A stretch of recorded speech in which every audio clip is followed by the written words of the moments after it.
Muito boa noite, nós estamos aqui hoje com o parque aberto e online e eu estou aqui na minha casa para levar o Vicentina na sua casa. Hoje a gente está aqui com um importante diálogo para relembrar as discussões e debates que a gente recebia presencialmente lá no Vicentina Aranha, nas noites de quinta-feira, entre outras palestras ao ar livre, e a gente está retomando agora os diálogos nessa sessão noturna, iniciando agora por volta das 19h30, um importante diálogo sobre patrimônio histórico, patrimônio cultural. E hoje a gente tem convidados especialíssimos para abordar essa temática e a gente conversar um pouco sobre esse papel, essa questão da pessoa em relação à valorização do patrimônio, um pouco dessa cadeia que envolve a questão do patrimônio histórico e que tem muito a ver com o que a gente desenvolve e faz com as obras de restauro aqui do Parque Vicentina Aranha. Todas as atividades da Mostra Vicentina na sua casa contam com o patrocínio do IOV, Instituto de Oncologia do Vale, do SEIBIN, Medicina Diagnóstica, do Plano São José Saúde e da Ortoservice. Essa é uma realização da AFAC, Organização Social de Cultura, entidade gestora do Parque Vicentina Aranha, e agora eu passo a palavra para os nossos convidados para poderem darem andamento nessa atividade. Desejo a todos uma boa live, uma boa discussão e reflexão. Uma boa noite a todos.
Bom é ter um plano de saúde. Melhor é ter um plano completo que funciona quando você precisa.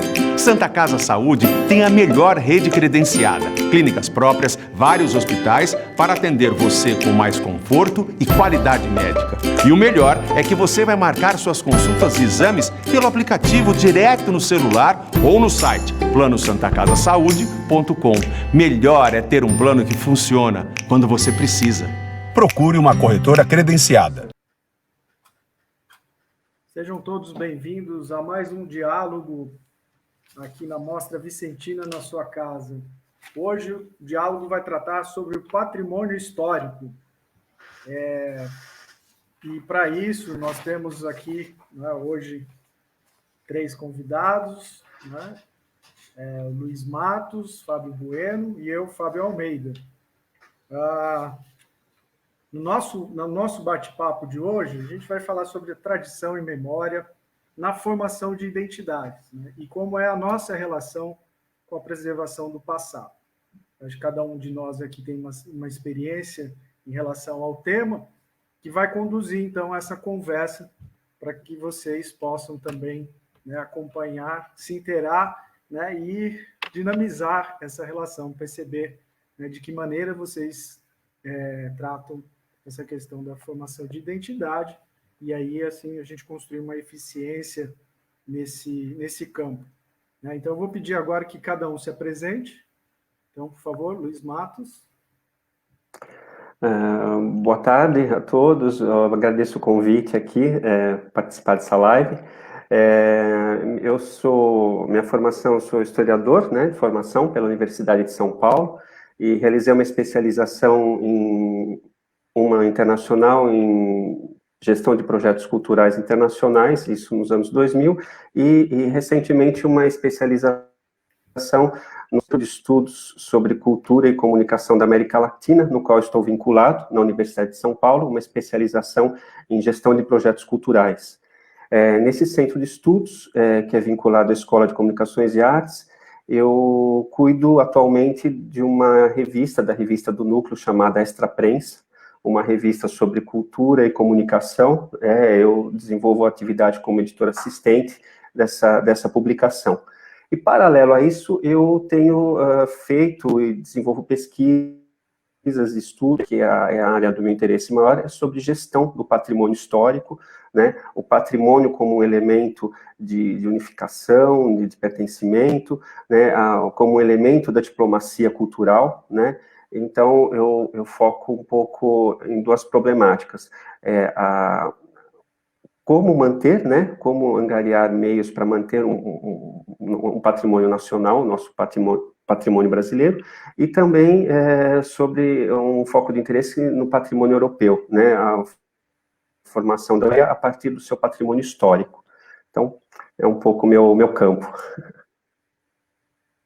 Muito bem. Fábio Bueno. Olá, boa tarde. Meu nome é Fábio Bueno. Eu venho desde 2011 trabalhando com patrimônio cultural. Minha formação é em História. Eu fiz um mestrado em História Cultural na Universidade Estadual de Londrina, trabalhando com memória. E a partir da minha volta aqui para São José dos Campos, comecei a trabalhar com o patrimônio cultural, especificamente o patrimônio imaterial. E desde dessa época, né, eu já trabalhei no setor educativo do Museu do Folclore, trabalhei como pesquisador do Museu do Folclore, né, e onde publiquei 2 livros, um junto com a Maria Siqueira Santos, historiadora também, sobre o patrimônio imaterial, né? Especificamente, foi um livro que o objetivo era empoderamento dos sabedores, né? Como nós fazemos no Museu do Folclore, né? Os detentores de saberes fazeres populares, né? Depois também trabalhei no Inventário Nacional de Referências Culturais dos Congados do Estado de São Paulo. Fizemos um inventário com convênio entre CCP, Centro de Estudos da Cultura Popular, e IFAM. Também fizemos a gestão do Programa de Educação Patrimonial da Fundação Cassiano Ricardo.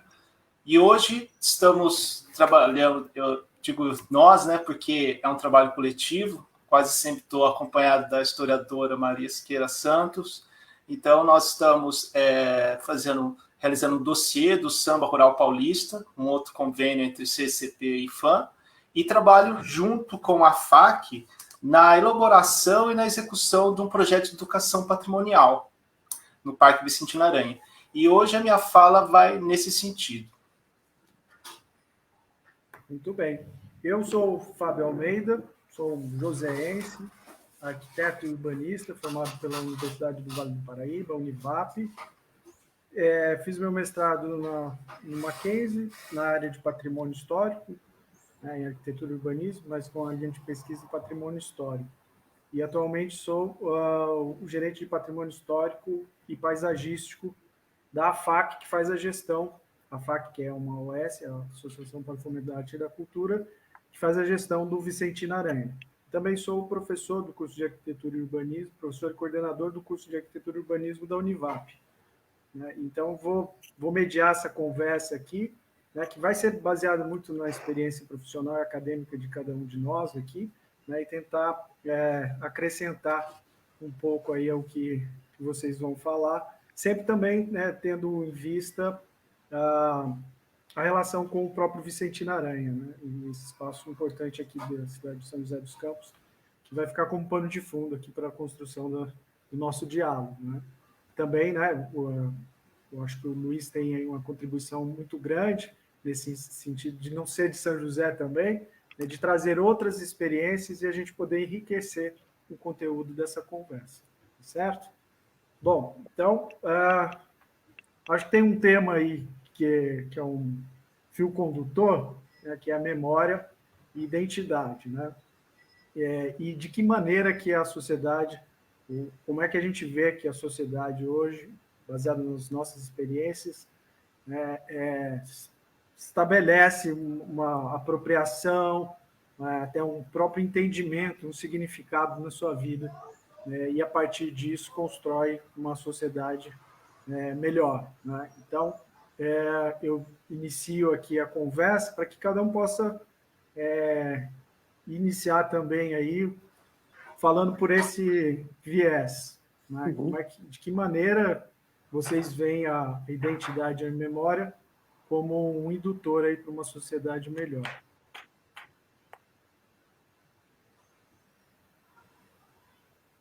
Quem quer começar, Luiz ou Fábio?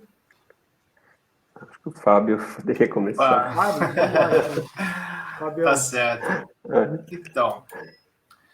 Então, primeiramente, eu queria agradecer o convite, a oportunidade de estar aqui conversando sobre esse tema, né? Patrimônio cultural, porque entendo que identidade, memória, né, são conceitos, né, componentes desse grande conceito com desdobramento em políticas públicas, que é o patrimônio cultural. Então, hoje aqui, para essa mesa, né, patrimônio histórico, tradição, memória na formação de identidades. Como é a nossa relação com a preservação do passado? Daria para a gente ficar horas aqui conversando, seria muito interessante fazer uma roda de conversa, né? Mas o que eu vou fazer hoje aqui é contar um pouco da vivência. E depois a gente pode fazer, e aí, pelos colegas, a gente pode depois fazer algumas conclusões, né? Algumas comparações e trazer aquilo que pode nos beneficiar aí no nosso dia a dia com esse trabalho de valorização do patrimônio cultural. Né? Então, o trabalho em torno do projeto de educação patrimonial que nós estamos trabalhando para implantar no Parque Vicentina Aranha, para a gente falar sobre ele, é preciso considerar que existe, e que ele existe, né, ele já vem existindo, e para onde a gente quer ir. Né? Porque, como eu falo, é um projeto, porque a educação patrimonial, né, é um conceito dentro da educação, é uma prática, né? Uma prática que envolve educação, que eu diria que desde que existe a ideia de patrimônio cultural, ela existe, mas não com essa nomeação, educação patrimonial. Quer dizer, desde que existe um patrimônio, teve alguém ali com a ideia, com a intenção de dialogar com aquilo, né? Então, quando se coloca que algo é um patrimônio, já existe um potencial de diálogo com aquilo, potencial dialógico com aquilo. Então, havia um professor, né? Correm de ter professores, sempre em torno dos patrimônios, ressignificando junto com os estudantes. Mas a educação patrimonial, ela não se restringe ao âmbito da educação formal. Então, ela é muito mais ampla. Assim, para a gente pensar em práticas discursivas, na década de 80, essa discussão vem sendo colocada no Brasil como educação patrimonial. Né? A partir de experiências da Inglaterra, de outros países, essa discussão foi chegando e foi construindo a identidade do Brasil, né, dos brasileiros, em torno dessa prática. Né? Hoje, o principal órgão que dá as diretrizes de educação patrimonial é o IPHAN, né, o Instituto Patrimônio Histórico e Artístico Nacional. Mas essa discussão ela é muito mais ampla que o raio de ação do IPHAN, né? Ele é muito mais ampla, ela se estende até em diálogo com a educação museal, né? A educação em museus.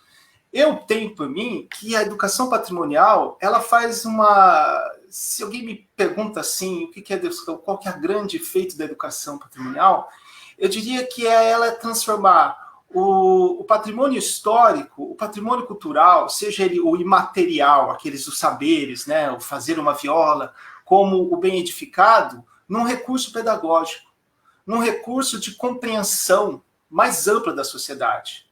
Obviamente, você tem a percepção estética, as formas, e aquilo por si só do patrimônio, no caso das edificações do Vicentino Aranha, já fala por si. Mas a possibilidade de uma compreensão mais abrangente, de entendermos o que somos como sociedade, esse movimento de pegar isso e transformar em informação disponíveis para a pessoa, eu entendo que é a educação patrimonial.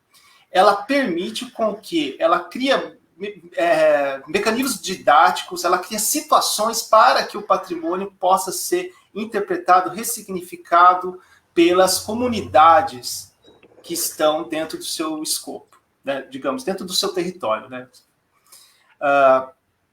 Enfim, atualmente o Parque Vicentino Aranha recebe grupos agendados para uma visita guiada, né? Então a gente trabalha com essa ideia de visita guiada, mas isso é onde nós estamos. Para onde nós queremos ir? Para a educação patrimonial, para ampliar essas ações, trazer ações de uma forma estruturante, de uma forma assim, dialógica, diversas práticas.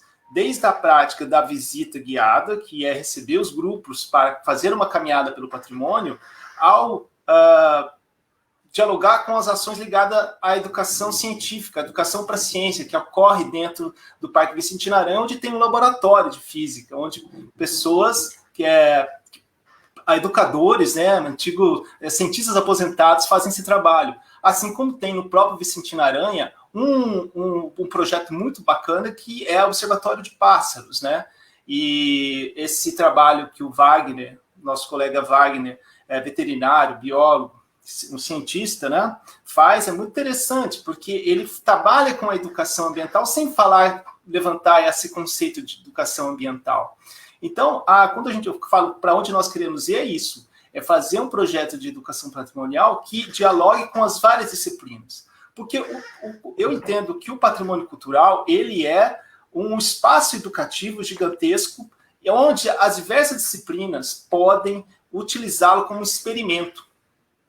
Então, o historiador utiliza, no caso eu sou historiador, vou contar um pouquinho para vocês em alguns episódios, mas o cientista pode utilizar o professor de matemática para calcular o volume de uma edificação. O professor de física pode falar das leis da termodinâmica quando ele vai pensar o Vicentino Aranha e a proposta de uma arquitetura que circula o ar, um projeto arquitetônico que visa a circulação do ar. Então, há uma gama de possibilidades, né? Então, no Vicentino Aranha, o que nós temos? Nós temos estudo. Quem que vem nos visitar dentro desse programa de visita guiada? Vem os estudantes da rede de ensino básica, pública e privada, estudantes universitários. Esses estudantes são de São José dos Campos, Caçapava, Jacareí, Caraguatatuba, Ilhabela, e eles vêm para o Vicentino Aranha e agendam essas visitas e são ávidos para uma compreensão, né? Qual é essa compreensão, né? O interesse deles geralmente como um todo, né? Então, chama atenção o espaço para lazer, o espaço para brincar, a caminhada pelo bosque. Alguns, principalmente os professores, também vêm buscar uma certa paz junto aos estudantes, né? Uma relação diferente junto à natureza, né? A própria relação deles, você vê que novos contornos vão surgindo, né? Também a programação cultural traz as pessoas para esse parque. Veja, eu estou falando do público agendado, hein? Não estou falando de um âmbito mais amplo, né?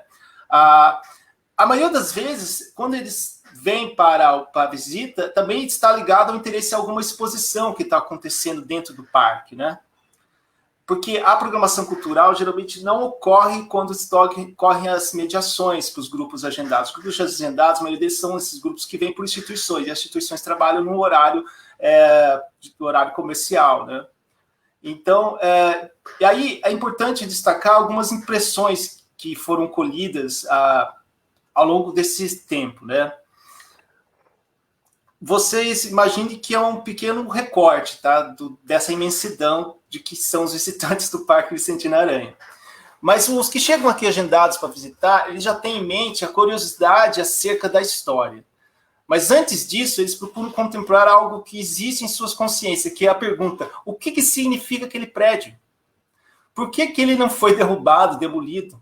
Por que a minha professora me trouxe aqui? Acho que tem essas situações aqui também, né? E aí, a história, nesse caso, acaba sendo um caminho científico para pegar essas perguntas que são mais emocionais, que são mais de primeiras impressões, né? E a gente vai trazendo, digamos assim, as fontes históricas, né? Vai trazendo aquilo que já foi pesquisado. Mas o que ocorre? Ocorre um choque nos olhos das crianças quando elas descem do ônibus, o ônibus que veio atravessando avenidas, no caso do pessoal de Paranaguá, veio de rodovias, né? Eles veem todo um paisagem urbana, e aí a hora que eles chegam lá e entram no pavilhão central, veem aquilo, há um choque. E aí vem todas essas perguntas que eu citei para vocês. Isso tudo é o material, né, da mediação. Toda essa parte, todas essas impressões, acaba sendo o substrato da mediação. Que eu costumo dizer que o nosso trabalho não é guiar as pessoas, é mediar. Porque todos esses grupos têm referenciais, né? E aí o potencial da educação patrimonial dentro desse aspecto da memória, da história cultural, é trazer com que esses adolescentes, esses jovens, a partir dos seus referenciais, criem traduções para aquilo que eles estão vendo. Criem suas próprias respostas. Então, nosso trabalho como mediador é ampliar essas perguntas. É fazer com que eles desenhem os indícios. Eles não vão ser com uma resposta fechada, mas eles vão sair também com os problemas da própria historiografia, de traduzir, com as lacunas das perguntas que nós temos e que ainda não temos as respostas. Porque faz parte, acredito eu, dessa compreensão do fazer histórico e entender essas lacunas, né? Mas o importante é o que a gente busca nessa proposta no Vicentina Aranha é uma postura ativa, investigativa para os estudantes. E aí cabe muito citar a diferenciação entre os grupos de jovens, né, e crianças, onde a gente acaba propondo uma espécie de alegoria, né? E o que é essa alegoria? É uma fabulação com uma proposta, né? Então, a gente elenca uma série de perguntas para caracterizar aquela edificação. E essas perguntas são feitas com uma proposta da gente brincar de detetives, no caso das crianças. E isso funciona muito bem, porque a fabulação do detetive, ele põe uma postura de investigação. No caso, são detalhes, características, janelas, o pé direito, a altura do pé direito, a quantidade de janelas, mas são para os detetives pistas, né, indícios. E já nesse primeiro momento de receber esses grupos, o que se coloca para eles é que a gente tem um mistério para responder, né? O mistério é por que aquela edificação possibilitava a cura das pessoas que estavam doentes de tuberculose. Quais eram as potencialidades? Por que aquele projeto aquela edificação era capaz de proporcionar isso? Facilitava para que isso, contribuía para o processo. Então, todo o trabalho de mediação é busca dessa resposta, né? E aí a gente entra pelos pavilhões, anda pelos corredores e vamos chegando nos detalhes. E nisso vai entrando o quê? Vai entrando o trabalho de restauro, porque eles estão vendo ali, né, a parede descascada verificação das camadas de tinta que estava lá, o que é aquilo, né? Então, a partir disso, começa a se falar do próprio processo de patrimonialização, né? Respondendo aquela pergunta, por que isso não foi demolido, né? E outros frequentadores, são várias tipologias, né? Se a gente for pensar, elencar assim as tipologias, obviamente a partir do ponto de vista de um mediador, né? No caso, eu, né? O que acontece? Um outro grupo muito interessante que vale a pena ser citado é o grupo da terceira idade, né?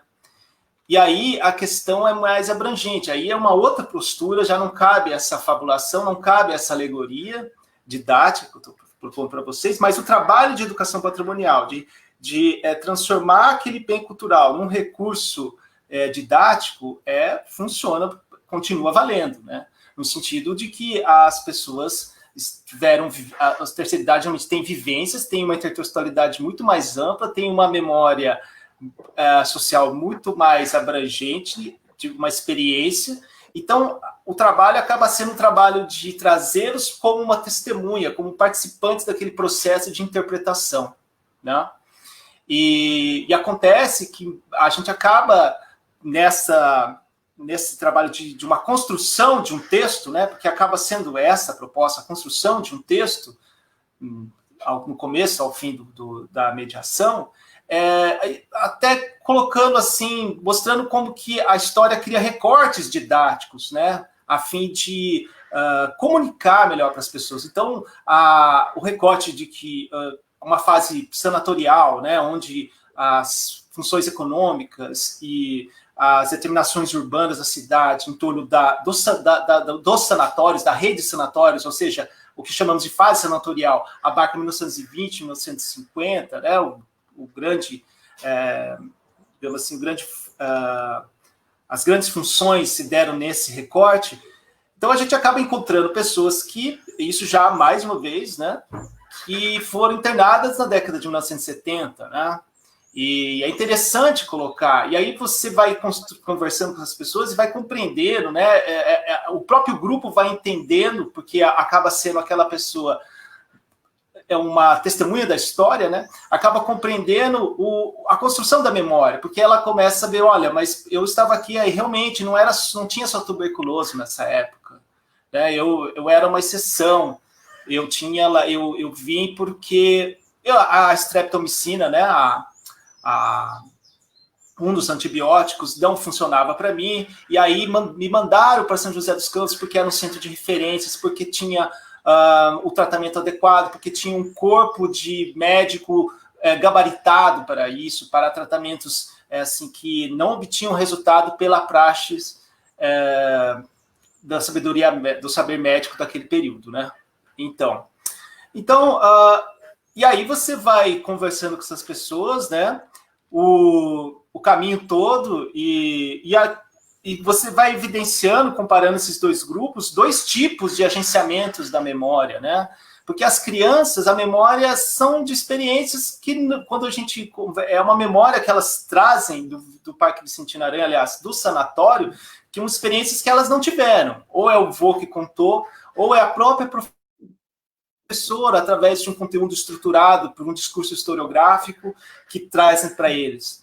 Então, quer dizer, a força de construção, de entendimento da importância e do entendimento do que foi esse período, a fase sanatorial em São José dos Campos com ele, toma uma proporção muito maior, com muito mais características e detalhes que o mediador tem que estar atento. Então, é muito importante, e aí está o nosso projeto, a gente quer ampliar essa ação de educação patrimonial, do diálogo com os professores, né, de entender todos esses nuances e as lacunas onde a gente pode se... Já com o grupo da terceira idade, né, que geralmente duram horas essas mediações, porque a gente vai conversando, vai sentando, e as pessoas idosas precisam sentar, e aí quando senta, conversa bastante, né? Todo o espaço deflagra um relato que pode ser riquíssimo para a história oral, né? E essa é uma das coisas que a gente vem almejando, que é depois fazer entrevistas com essas pessoas, né? Continuar esse trabalho com elas, delas ajudarem a gente a construir essa grande narrativa, né? Esse grande sentido. E tudo isso acaba sempre caminhando junto com a ação do parque, né? Que é o sanatório, não é mais sanatório, é um parque. E assim, acaba sendo para as pessoas um entendimento de que patrimônio cultural, patrimonialização, é uma política pública muito benéfica para a cidadania, para o bem-estar de vida, para a busca de uma boa vida em sociedade. Né? E elas acabam percebendo a importância dos seus discursos e a importância de um espaço daquele plural, né, de diversas expressões culturais, de valorização daquilo que elas viveram, de valorização da compreensão da sociedade, não só em cima da factualidade da imprensa, mas compreendendo a longa duração do nosso processo civilizatório aqui na nossa região, que culminou no que somos hoje.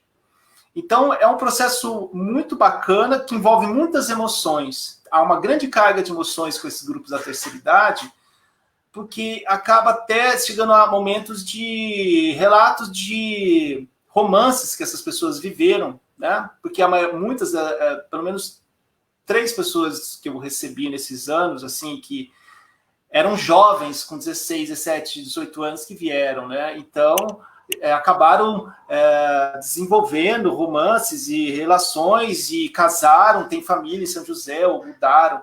Então, quer dizer, aí você entra dentro de um outro espaço familiar, né? Então, você imagina a importância deste espaço para essas pessoas.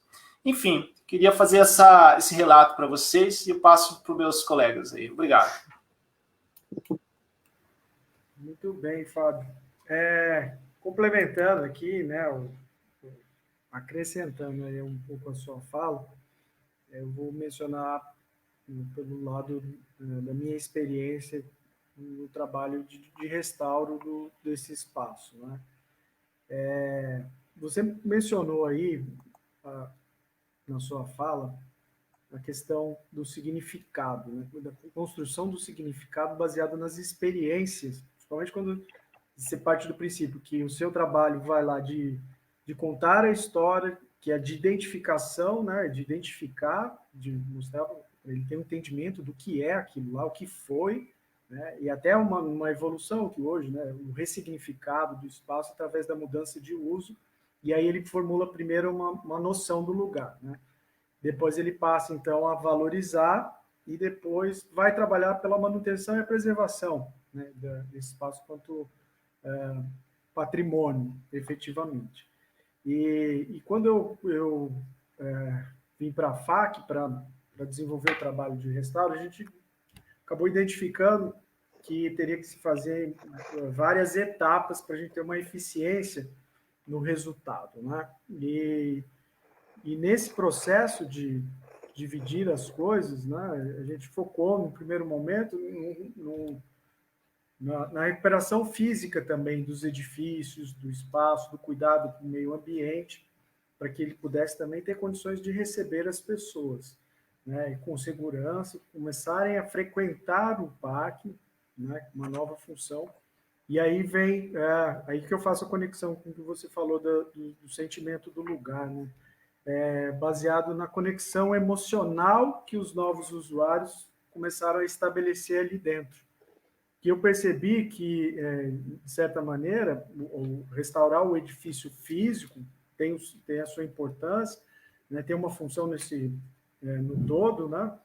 Mas comecei a perceber uma mudança de comportamento baseada principalmente nas emoções dos frequentadores. Como é que eles começavam a se sentir ali dentro, né? Tendo visto que quando se recupera o bem, né, tem, né, ali visualmente, você está vendo que tem alguém cuidando, que aquilo ali está, né, revigorando, tomando novo impulso, e aí ele começa a construir novas memórias ali dentro também, principalmente os mais novos, né, os jovens, que eu sempre vejo, que você acompanha, que até mesmo na dinâmica ali de estar apresentando o espaço, né? Tem sempre aquela escapada que eles dão, que sai, né? Que o grupo vai e descobre outra coisa, e ali ele começa, então, a se relacionar com o lugar, construindo novas memórias, e nem sempre ele tem, né, a percepção dessa conexão emocional que está se estabelecendo ali. E os grupos da terceira idade também, né? Tem a questão do passado, né? De conhecer, alguns vivenciaram, né? Outros momentos do Vicentino Aranha e depois estão ali fazendo outras coisas, né? Então, há um fluxo aí, né, emocional de mudança de comportamento, na verdade, a gente até fala de uma quebra de isotopia em função de cada período. Tinha um lugar que era, né, para cuidar de uma doença, né, que não tinha cura, né, então era um lugar que estava associado a uma coisa ruim e que depois, né, vem o abandono, né, e vai degradar visualmente, fisicamente, então passa a ter uma outra visão, né, a sociedade começa a olhar lá com um outro olhar, e depois vem, né, o reconhecimento, o tombamento e as ações, né, de recuperação, que daí cria essa nova fisionomia e um novo significado para as novas gerações. Então, eu acho que o trabalho técnico do restauro efetivo das edificações, né, é algo que a gente já está andando, né, há um certo período, mas eu tenho me preocupado muito com essa questão, né, do comportamento humano dentro desse espaço. E aí, assim, me chama a atenção que a gente tem tentado trabalhar maneiras para que as pessoas percebam lá dentro como elas são tocadas, ou como elas percebem o espaço, e a partir dessa construção de uma nova relação, pensar a preservação de uma outra maneira. Uma maneira, né, sempre tendo aí como o resultado final o bem-estar. Porque dificilmente a gente vê pessoas dentro do parque que não estejam, né, numa condição emocional de alegria, né, de uma vivência prazerosa ali dentro, né? A gente não vê... eu fiz uma experiência certa vez, né, a nossa diretora, Ângela, já tinha falado, né, que fora do parque, né, que ela já tinha percebido, quando você está na calçada, você está na rua, né, as pessoas, né, que você encontra têm um determinado comportamento. Quando você entra no parque, muda, né? E eu experimentei vir cumprimentando as pessoas fora do parque, né, dando bom dia, né, e via que a reação não era tão empática, né, amistosa, o prazeroso, bom dia, como vai? E a hora que você entra no parque e continua cumprimentando, é impressionante a diferença, né, da reação das pessoas, né? E óbvio que daí isso me chamou a atenção e eu comecei a pensar a respeito desse comportamento, o que está induzindo, né? E tentar potencializar isso, e que as pessoas também percebam, né, os usuários do parque percebam o quanto elas mudam de comportamento, quanto isso é bom, né, para o bem-estar social, inclusive, do grupo, né, da sociedade como um todo, como isso pode mudar, né, e ajudar. Então, assim, mais do que efetivamente restaurar o edifício, né, lá eu percebo uma restauração que é emocional, psicológica, né, e eu acho que isso é algo a ser explorado, até porque ela possa compreender outros, ou conhecer outros caminhos para continuar preservando, né, ou sendo mais efetivo nesse cuidado com o lugar, na ajuda, no coletivo, né, porque a gente sabe que lá não é um trabalho, né, que vai ser feito só pelo poder público, por exemplo, como muita gente imagina, né, que a participação da sociedade pode ser mais efetiva, né, e nesse sentido até vou passar a bola para o Luiz, que eu acho que ele pode ajudar, né, a falar de algumas experiências, de uma relação, né, que vai um pouco por esse caminho que eu estou falando aqui, né, de pertencimento, mas de entendimento de que a gente pode fazer mais. Certo? Bom, sim, Luiz. Sim. Então, foi ótimo escutar a fala de vocês dois, porque vai ao encontro de questões que eu pensava e penso, né, sempre, assim, a partir do momento que eu comecei a me envolver com esses temas, né, ligados a patrimônio, memória, identidade, né, e, bem, são muitas questões, eu acho que aqui eu vou acabar colocando mais questões, talvez num outro momento, acho que se a gente tiver as chances de aprofundar esses temas, que são muitos, né, eles um vincula ao outro, enfim. E eu estava pensando aqui que casos abordar, que exemplos, né, sintetizar ao máximo, mas o principal é essa questão, né, quais são os processos de pertencimento, né? Qual é o diferencial de um bem histórico, né? Por que a gente quer valorizar um bem? Né? Eu tinha uma questão, a minha questão era assim, simples, eu vou partir dessa. Nós temos um conjunto de bens, né, que por N motivos precisam ser preservados, revitalizados, ressignificados. O Estado em si não tem recursos para tanto, né? Então, como fazer para encontrar meios para tornar esse patrimônio vivo, autogestionável, né? E que permaneça, né? Como sensibilizar? Então, como que você sensibiliza uma sociedade, um grupo, uma comunidade, que aquilo no qual ela está inserida, aquele ambiente, aqueles elementos, né, que são do passado dessa comunidade, são importantes para permanecer e continuar para as próximas gerações, né?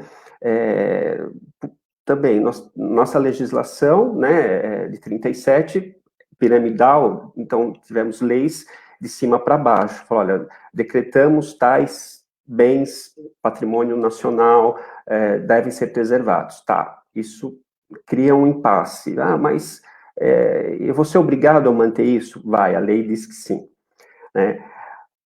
Agora, a questão é como que você inverte isso, né? E sensibiliza uma população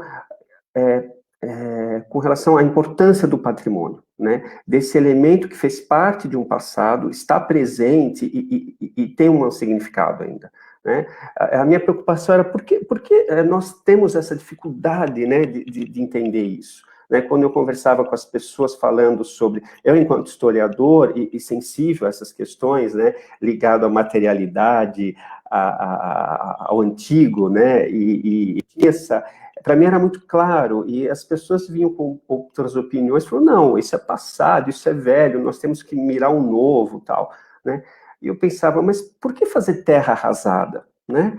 Então é isso, a gente vai fazer terra arrasada de um passado, sendo que nós precisamos desse passado para nos conectarmos com o presente, né, que nos dá a nossa identidade, e você lima isso, e aí, né? Como inverter né, essa lógica? Daí a importância da educação patrimonial, né? Então, eu fui vendo que o buraco, né, como diz, era mais embaixo, né? O problema era mais embaixo, né? Nós não temos uma base por N questões, né, de educação, de formação educacional, formação histórica do nosso país, dificuldades enormes, né, de outras necessidades básicas, né, que precisam ser supridas, enfim, e discutir patrimônio, memória, parecia algo muito sofisticado, muito longe da realidade da grande parcela da população, né. Então, eu me questionava nesse sentido, como sensibilizar, né? Como criar, como mostrar que aqueles elementos, aquele bem, tem laços afetivos, tem laços de identidade, né? Se comunica, né? Com uma comunidade X, Y, né?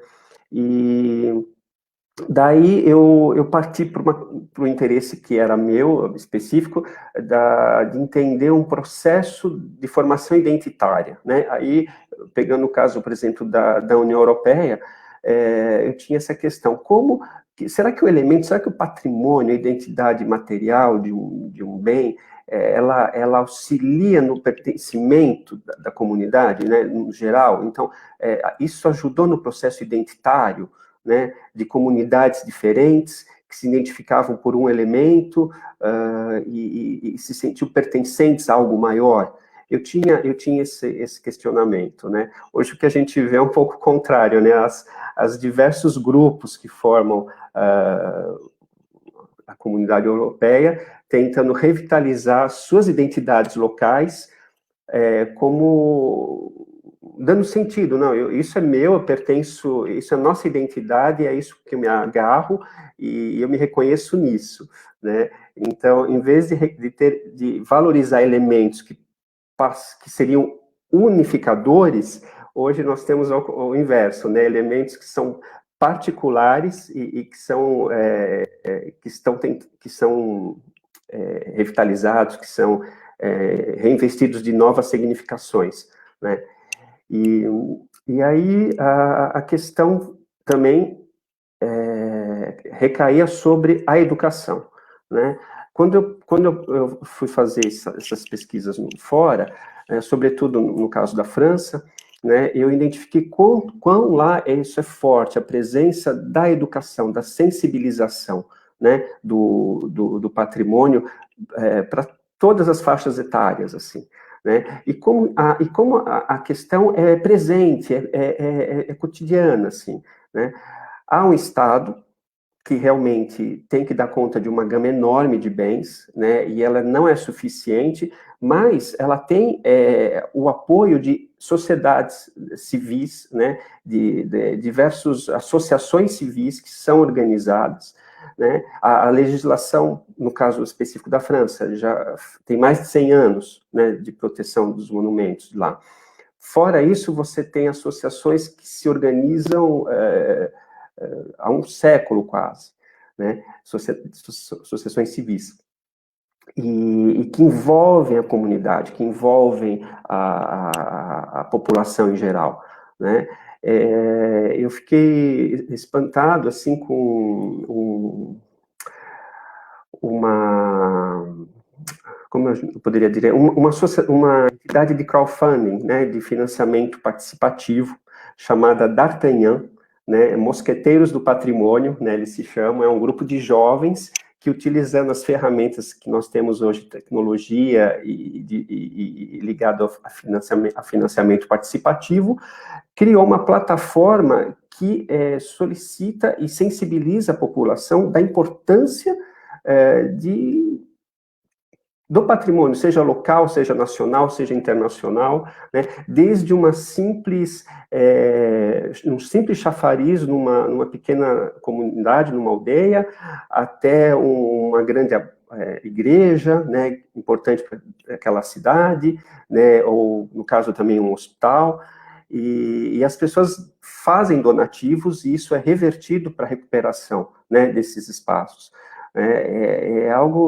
O sucesso, assim, é estrondoso, é uma plataforma que surgiu em 2014, se eu não me engano. E esses elementos me deixavam com grandes inquietações, né? Não é, a ideia não é trazer, não é copiar isso no Brasil, né? Mas o que nós podemos desenvolver aqui, né? Baseado nessa experiência, ou na experiência de N associações, seja na preservação do patrimônio rural, patrimônio religioso, né? Patrimônio industrial, né? A isso eu faço uma ponte com o que foi um objeto de pesquisa meu prático aqui no Brasil, aqui em São Paulo, né? Como sensibilizar a comunidade para que valorize aquele patrimônio como algo que lhe pertence, né? Como que nós podemos, de que forma, né? Porque eu acho que há uma grande dificuldade, eu acredito que seja também em São José, fazer com que as pessoas valorizem o antigo, né?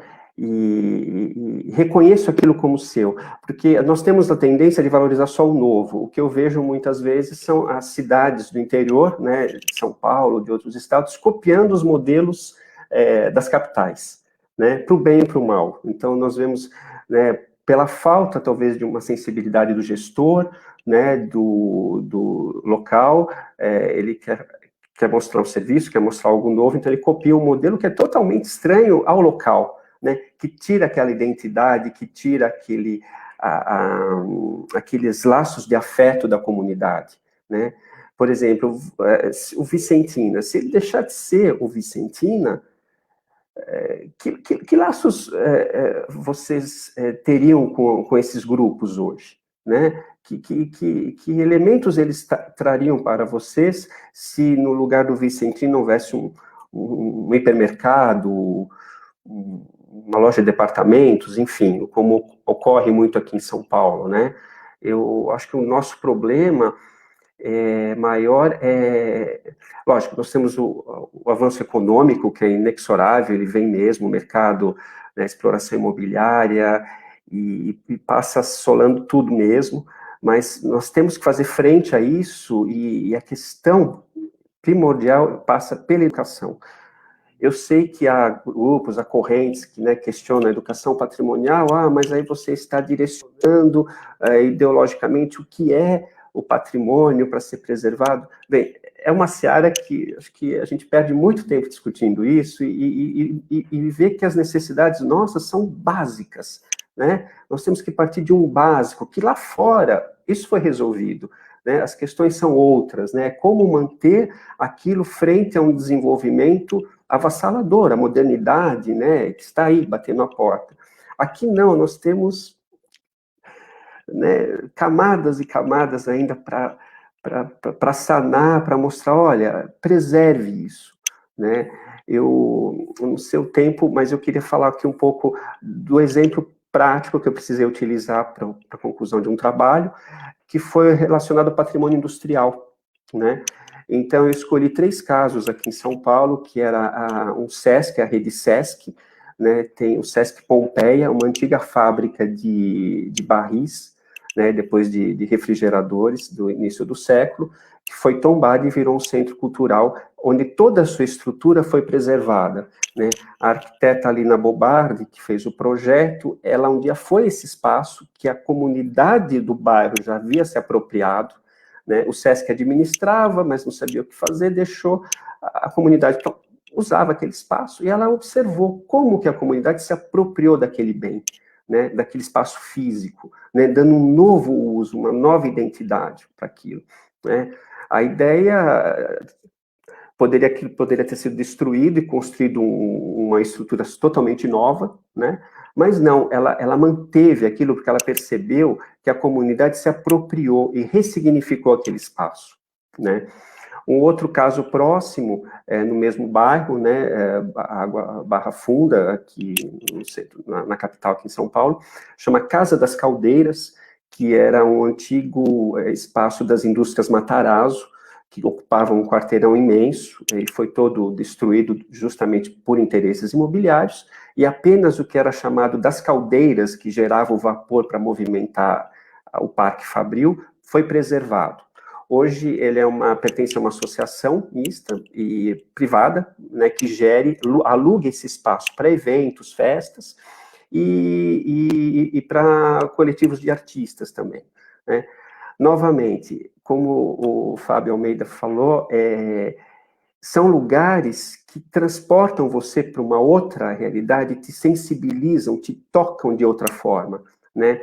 Então, os relatos, eu estou apontando muito aqui, eu poderia, né, teria que estender mais, mas só para dar uma ideia, quando a diretora lá contou um pouco as experiências daquele espaço, né, quando um artista é chamado para desenvolver um trabalho artístico naquele espaço, aquilo influencia ele, toca ele de tal forma que vai ter uma influência na obra que ele vai produzir.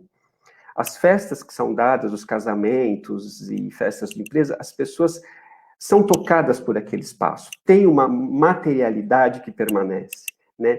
Então, isso que é a riqueza, eu vejo, de um patrimônio, de um bem, de você preservar algo que não está morto, não está no passado. Ele está presente e tem vida, né? Você vê algo que aparentemente destoa, né? Como o Fábio, o Bueno, você disse, as crianças vêm num ônibus, atravessam uma cidade onde você tem, poderia dizer, uma cidade genérica, né? Aquilo, uma arquitetura, né, igual, estradas, prédios, tal, e de repente você chega em algo que é totalmente diferente, e aquilo toca a pessoa, né? E lá fora isso é muito comum, né? Essas estruturas estão mais preservadas, né? Então, aqui acabam sendo elementos pontuais, assim, né? Comparando com esses dois, eu fiz a mesma história com uma fábrica de cerâmica, de telhas e tijolos, numa aldeia em Portugal, na região do Alentejo. Um grupo de amigos criou uma associação para revitalizar essa fábrica numa região, numa aldeia que tinha um grande índice de suicídio, de evasão, né, de jovens, né, o interior de Portugal passou por um grande despovoamento, por um grande despovoamento, mas aquilo tinha um potencial, né, como o Bueno disse, as pessoas mais antigas trabalharam ali, viveram ali, se namoraram ali, né, faziam piqueniques naquele espaço, né, e aquilo estava abandonado. E qual que é a ideia? A ideia era recriar esse espaço, dando um sentido atual, contemporâneo, né, focando no patrimônio rural, né, focando em atividades rurais, permacultura, agricultura orgânica, residência de artistas, trabalhos ligados à natureza, trabalhos corporais, né, eventos, né, chamar um artista para residir naquele espaço e dali desenvolver algo, revitalizar saberes e fazeres, ali o link com o patrimônio material, né, então reativar um tipo de fabricação artesanal ali, de potes, de cerâmica para a comunidade, né? Enfim, são N exemplos. Isso tudo não é fácil, isso tudo tem um lado que é muito romantizado, né? A questão prática a gente sabe que é difícil, né? Mas são alternativas essas que vão ao encontro da necessidade da preservação. Uma preservação que só o Estado não dá conta, né? O Estado não chega em todos os locais, né, e recursos. Então, parte da comunidade se apropriar, porque não adianta nada, por exemplo, você revitalizar todo o Vicentina Aranha com recursos do Estado, federal, até internacional, e aí? E ninguém visita, ou visita e tem um estranhamento, né? A pessoa não se apropriou, não criou afeto, né? Não tem o afeto com aquilo, né? É uma grande preocupação minha. Eu acho que eu tento ver sempre o copo mais cheio, né, o lado positivo, mas é difícil, é um trabalho árduo essa sensibilização, né, mostrar que o que nós queremos preservar faz parte da nossa identidade, faz parte, tem esse afeto, né, a gente precisa sensibilizar e desenvolver esse afeto para esses bens. É um trabalho que passa pela educação. Para mim, não tem outra questão, assim. Eu discutia questões que estavam muito acima, e quando eu via, os pés eram de barro, né? Não adianta você ter uma legislação forte, recursos abundantes, se a pessoa não é tocada, ela não parte dela, né? Então, ela que tem que defender aquele chafariz, aquele lavatório na beira de rio, de um riacho, né? Aquele pombal ali, aquele casebre, aquela cozinha caipira, né? Porque aquilo dá um sentido para ela, né? Torna ela viva, né? Faz ela se reconectar ao presente. Então, eu acho que o que eu gostaria, nessa fala inicial, eu gostaria que a gente pudesse desenvolver mais, deixando de lado, né, as questões teóricas, acadêmicas, no dia a dia, como que a população, como que os jovens, né, as pessoas idosas, possam criar o afeto, né, com uma estrutura física, que sempre existiu ali e que ela pode continuar existindo, ela não é um empecilho para o progresso, né? Nós temos hoje as capitais europeias, várias são as mais importantes, né? Dizem culturalmente, mais antenadas com o que acontece, e são em estruturas que têm 700, 600, 500 anos, né? Então, não dá para justificar que o moderno, que o futuro é sempre ligado ao moderno. Não, nós somos feitos de camadas, não podemos destruir isso, né? Não sei se eu me estendi demais aqui, ou poderia talvez até finalizar com um exemplo próximo de um amigo que é um antiquário, e ele começou a achar interessante que as pessoas jovens e casais, assim, que tinham construído sua casa e tinham interesse em peças antigas, assim, né? E ele questionou, mas por que você está comprando esse imóvel tão antigo? Falou, olha, fizemos uma casa num conceito moderno, branco, clean e sem vida, né? Precisamos de um elemento antigo que dê vida, que seja um sol ali naquela sala, naquele quarto, naquele hall, né? A casa é maravilhosa, mas... né, então, eu faço essa analogia assim, né, que de repente nós queremos o futuro, queremos o moderno, queremos o progresso, né, mas de repente você tem tudo isso, está vazio, está sem pertencimento, né, está sem o afeto, né, você precisa de um elemento que foi tirado dali de uma forma tão violenta e que te faz falta. Né? Então você vai atrás disso, você vai comprar uma peça antiga, você vai manter um elemento ali naquela casa, que te religue ao passado, que te religue a uma memória, que te religue a um afeto que se perdeu, e que muitas vezes você não sabe porque se perdeu. Né? Eu acho que a gente tem muito trabalho a fazer nesse sentido, né? A nível local, sobretudo. Né? No Brasil não dá para pensar uno, né? Eu acho que São José tem as suas especificidades, São Paulo, que é esse mastodonte, também tem as suas especificidades, né? Como que nós podemos valorizar o local, né? Aquele patrimônio que está ali, né? Na sua esquina, na sua vizinhança.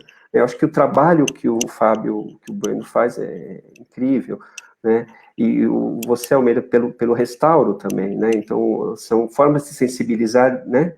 De maneiras diferentes, assim. Eu teria mais outras questões aqui também que a gente poderia aprofundar, não sei... Infelizmente, a gente está, né, já em um tempo escasso, sim. né?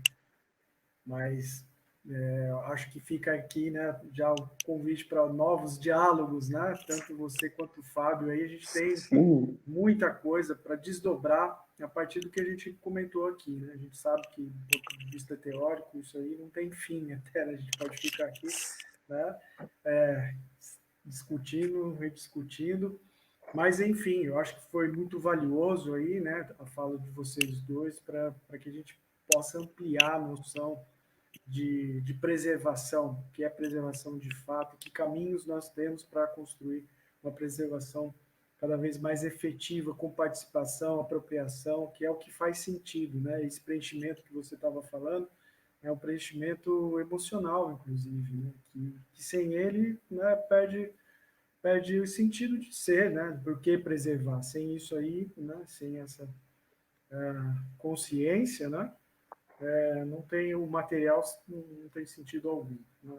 Eu acho que tanto a fala do Fábio quanto a sua aí foram boas para a gente conseguir ter uma noção ampliada aí de como, por onde ir, né? Sem dúvida nenhuma, o papel do Fábio aí com a educação patrimonial, né, é essencial e se somando às outras, né? A gente sabe, como o Luiz falou, a gente tem tantas prioridades, ou entende que tem necessidades que são primárias, que são colocadas na frente, né, da questão do patrimônio, e muitas vezes se esquece que a própria questão do patrimônio contribui para melhorar as outras necessidades, como saúde, sim, educação, né, segurança. O patrimônio tem um papel nessas outras áreas que muita gente não percebe, né? E às vezes até se condiciona a dizer, não, primeiro eu tenho que resolver, né, a segurança ou a educação, e não se atenta que tratar do patrimônio você está tratando dessas outras áreas também, certo? Então fica aqui meu agradecimento, né? Fábio, se quiser completar mais alguma coisa aí, né? Obrigado, né? Por favor, vamos lá. Quero agradecer, gostei bastante, fiz várias anotações aqui, Luiz, Fábio, Almeida. Eu acho que a gente poderia continuar essa conversa e talvez daí falar de uma maneira mais abrangente, né? Hoje quis falar do projeto de educação patrimonial, mas a gente nem pensou, por exemplo, a questão do patrimônio imaterial e o território, que é uma coisa assim para se pensar como que o patrimônio material, né, se desdobra e existe dentro de um território, né? Quando a coisa são pessoas, né? enfim. Mas só para complementar e fechar, e passo para o Luiz Matos se despedir, penso que uma cidade onde existe uma política pública que valorize o patrimônio sem nenhum tipo de superdimensionamento, sabe, de uma maneira saudável, com processos de ressignificação correndo solto, não um monumentalismo narcisista daquilo que gostaríamos de ter sido, sabe, mas algo orgânico, né, que traga esses signos e traga essas edificações para o tempo presente, num processo contínuo de afirmação da corrente da vida. Tá? Então, uma cidade onde existem espaços, onde o patrimônio cultural, ele alavanca a criação da arte contemporânea, ou ele dialoga, mesmo que seja num processo de negação, faz parte, né? Faz parte negar, de repente, a tradição, mas se você não reconhece, nem sabe onde ela está, como tu vai criar alguma coisa nova? Né? E o outro ponto, sim, eu vejo o seguinte, a questão, investir em patrimônio cultural e na relação dele, cidadã, das pessoas com aquilo, você traz afetos para o espaço. Trazendo afetos para o espaço, você vai gastar menos com o problema de destruição do espaço público, com a própria violência, né? Porque quando você tem afeto com algo, a tendência, se não for afeto positivo, é você não querer destruir aquilo. Então, só para citar, aqui em São José, eu observo que os pontos de ônibus onde tem imagens de espaços públicos valorizados, tipo uma praça, num ponto tem uma foto do Vicentino Aranha, sabe, um telão assim.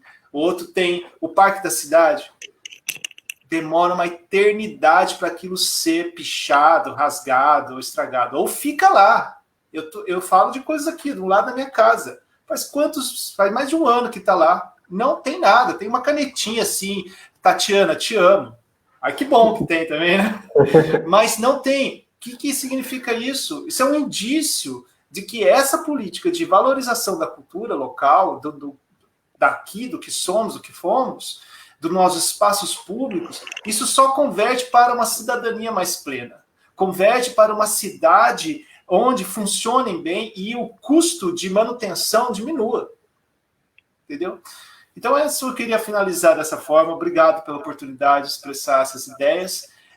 Aqui em São José dos Campos, nós temos vários patrimônios que estão ainda, há tempo, estão fechados, impossibilitados de fazer, né? Recuperados, restaurados, estão parados, e nossa vontade é beber dessas iniciativas que você citou, Luiz, para poder trazer vida aqui, né? Inserir na corrente da vida. Então, nós temos, graças a um conjunto de pessoas que correram atrás disso, uma série de bens culturais edificados, bens materiais de cal e pedra, que narram, que tem potencialidade de narrar a nossa trajetória enquanto cidade, enquanto civilização, que começa desde o período colonial e vai até essa pós-modernidade que a gente vive. Sim, perfeito. Obrigadão, hein? E eu que agradeço, e acho que realmente são muitas questões, né? E isso que você falou, eu penso que a chave está no local, né? A gente pode encontrar meios de sensibilizar a população para se apropriar desses bens, né? Para dar um uso, uma reutilização, né? Abrir para o debate, a gente pode encontrar alguns caminhos, né? Com alguns exemplos, né, fora do nosso estado ou do nosso país, que deem pistas, né, para a partir das nossas necessidades, nossa realidade, desenvolver o nosso caminho, né, e a gente não pode mais esperar, sobretudo nos dias atuais, né, na nossa época agora, que venha de uma estrutura piramidal, de cima para baixo, né, a gente tem que colher os exemplos próximos e fazer essa revitalização, essa ressignificação, essa revalorização de baixo para cima, né? Eu vejo por aí, a partir do que foi pouco, né, do que eu pude ver também, mas como observador, não como um participante ativo, né? E é isso que sustenta. Eu percebi que há redes, né? Há redes que sustentam, independente da passagem de um gestor, de um período político favorável ou não, essa rede, essa malha da base que foi criada, que foi sensibilizada pela educação, consegue manter essas estruturas, tanto material quanto imaterial, né, vivas e para gerações futuras. Então, acho que é uma aposta, eu vejo por aí, e se nós pudermos contribuir de alguma forma, pensar em projetos e ideias, vai ser ótimo. Obrigado. Muito bem. Então, agradeço aí mais uma vez ao Luiz Matos e ao Fábio Bueno, né, e desejo aí uma boa noite para todos os nossos convidados aí que nos assistiram hoje. E um até breve, né? Até breve. Obrigado, até mais. Até. Tchau.